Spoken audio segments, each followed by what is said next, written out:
Picture a Monday evening in early January at 6 p.m. The parking lot is jammed to capacity, bass is thumping through the speakers, and every single treadmill is humming at full speed. There's a line 3 people deep just to use the flat bench press. And every time someone swipes their key fob at the front desk, you hear a satisfying electronic beep. To anyone standing in that lobby, it looks like an absolute money printer.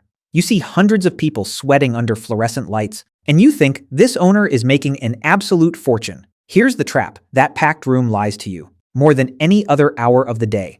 If every single person who bought a membership actually showed up, the entire business model would collapse within 72 hours. The doors would lock, the showers would run cold, and the owner would go dead broke. To understand why, we have to look past the crowded barbells and track what happens to two very different human beings who walk through those front doors. First, meet Marcus. Marcus pays $45 a month for his membership. He's dedicated, disciplined, and shows up 5 days a week like clockwork. He spends 90 minutes lifting weights, runs on the treadmill, takes a 15-minute scalding hot shower in the locker room, and uses the high-powered blow dryer. Marcus feels like the ideal customer. But on paper, Marcus is an operational nightmare. He consumes electricity, drains hundreds of gallons of hot water, wears down the rubber treadmills, and takes up physical square footage during peak hours. Now meet Sarah. Sarah also pays $45 a month. She signed up on January 2nd with big goals and a brand new water bottle. She came 3 times, uploaded a story to Instagram, and hasn't set foot in the building since January 14th. But her credit card quietly keeps getting charged $45 on the first of every month without fail. Sarah isn't using the lights. She isn't using the hot water. She isn't wearing down the leather on the bench press. Sarah is providing pure, frictionless cash. In the fitness industry, Marcus is what we call an operational cost, while Sarah is a ghost. And a gym owner's survival relies entirely on a delicate, terrifying ratio. Having enough ghosts to subsidize the physical damage created by the Marcuses? Most people assume a gym sells health or equipment access. In reality, a gym sells high-margin real estate access with a hard physical limit. A medium-sized facility might only have room for 200 people to work out comfortably at one time. If that gym only sold 200 memberships, charging $45 each, they would bring in just $9,000 a month. That wouldn't even cover the building's lease, let alone the electric bill or the front desk staff. So how does the owner make the math work? They oversell the building by over 10 times its actual physical capacity. They sell 2,000 memberships for a building that can only hold 200 bodies. They are gambling on human behavior, betting millions of dollars that 90% of their customers will fail their New Year's resolutions and stay home on the couch. When you see a gym packed on a Monday night, you aren't looking at a thriving business. You're looking at the 10% of people who actually showed up, putting immense wear and tear on the facility, while the entire business hangs on the invisible thread of the 9 out of 10 people who stayed home. And that brings us to the part almost nobody budgets for. What happens when those ghosts suddenly decide to show up? Or worse, when they finally decide to cancel? If an airline sells 300 tickets for a plane with 200 seats, it's a national scandal. If a gym owner does the exact same thing, it's called a standard business plan.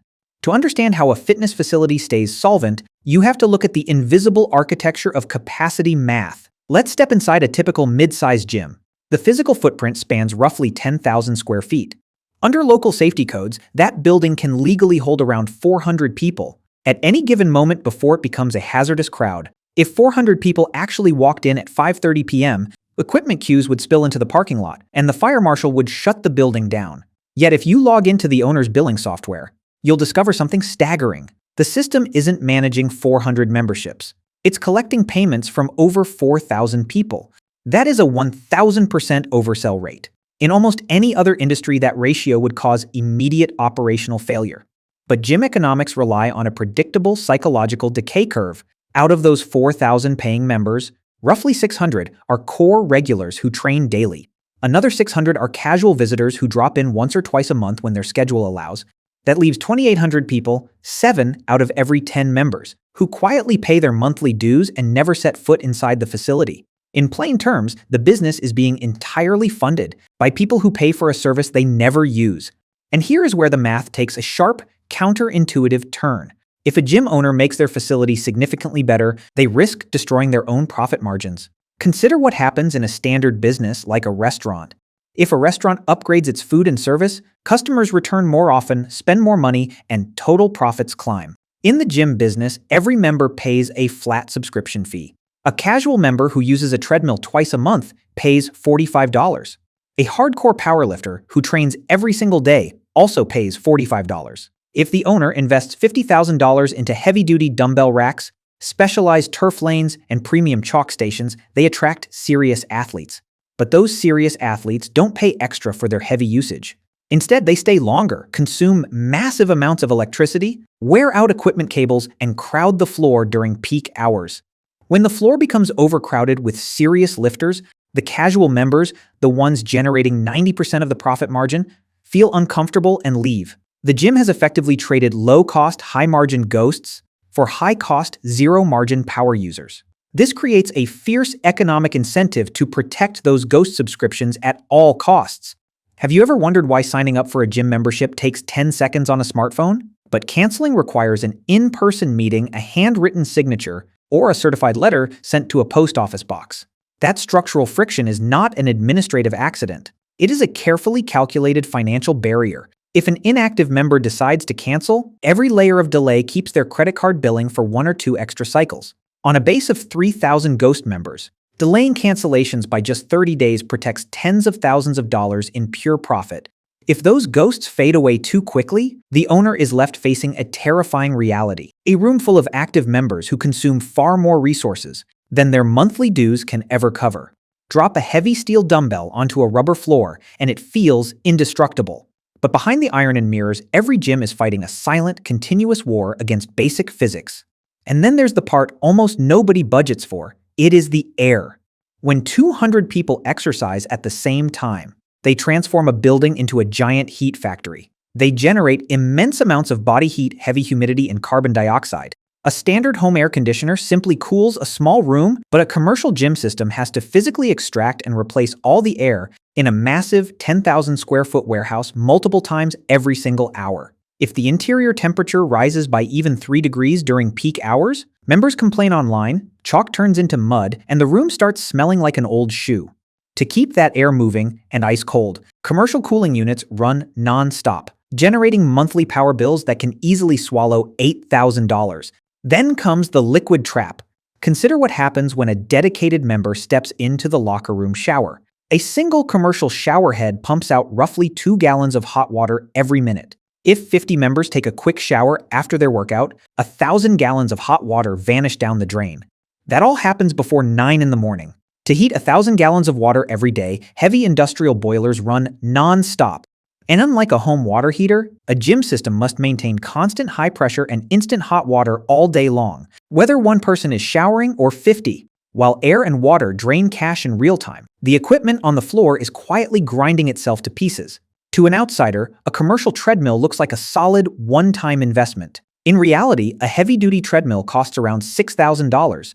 When a 200-pound runner lands on that belt at 8 miles per hour, they drive hundreds of pounds of impact force into the deck with every single step. Multiply that impact across thousands of workouts, and the machinery wears out fast. Within 2 years, heavy rubber belts shred, solid wooden decks warp, and electric motors burn out under the load. It isn't just treadmills taking a beating. Steel cables on weight, stacks fray under constant tension and sweat exposure. Vinyl upholstery splits wide open along the seams from friction and heavy use. Replacing a single torn bench pad costs up to $200. Replacing frayed pulley cables requires specialized technicians who charge premium hourly repair rates. If an owner ignores these small breakdowns to save money, the facility quickly looks neglected, and members quietly cancel to join the brand new club down the road. And towering over all of this is the lease contract itself. Gyms require massive open floor plans with reinforced concrete and high ceilings.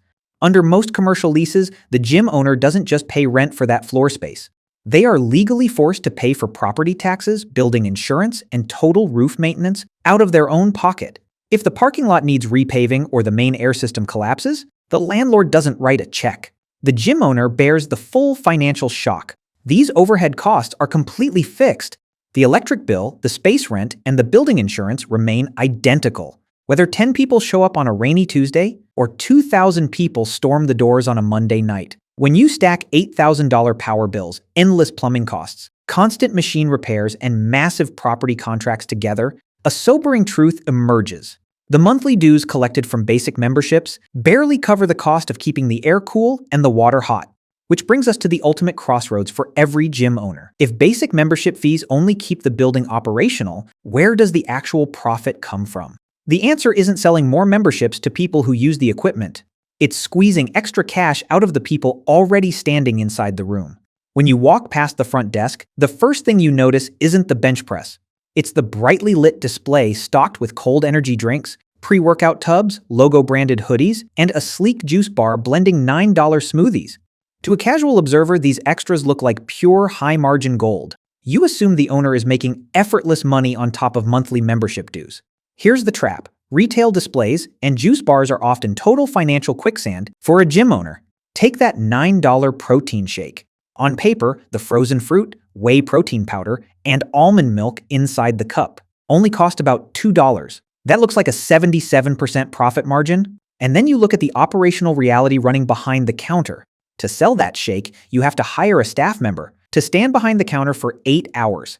You have to buy commercial refrigerators that hum constantly, driving up the electric bill. Fresh fruit spoils within days, and half-used tubs of powder expire on the shelf. When you factor in labor, wasted inventory, and power costs, that $7 profit margin shrinks to pennies, or completely flips into a loss. Many gym owners realize too late that they didn't launch a high-margin supplement business.